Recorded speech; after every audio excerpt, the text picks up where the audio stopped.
would be easier for us to recommend to our client, okay, if you really want to generate new patient right now, and that's your key point, and then spend money on Google Ads, because that's where people have stronger intent when it comes to a particular procedure or treatment, because they know that they have a need already. They have a strong need. They just need to look for more information about the procedure, and they just need to gather information to make a selection of the top 2 or 3 service provider for them to consider, for their treatment or procedure.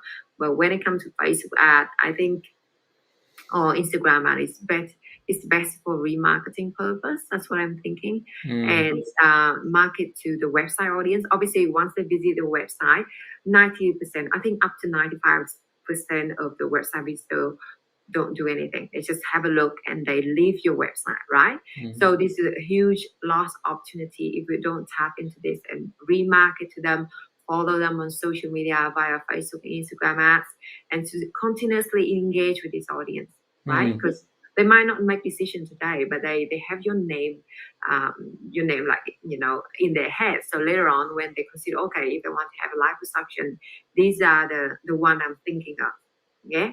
So I think Facebook and Instagram ads still play quite an important role in terms of nurturing the leads or the prospects, and continuously communicate with them until they're ready to take the next step, which is to make a consultation and make an inquiry.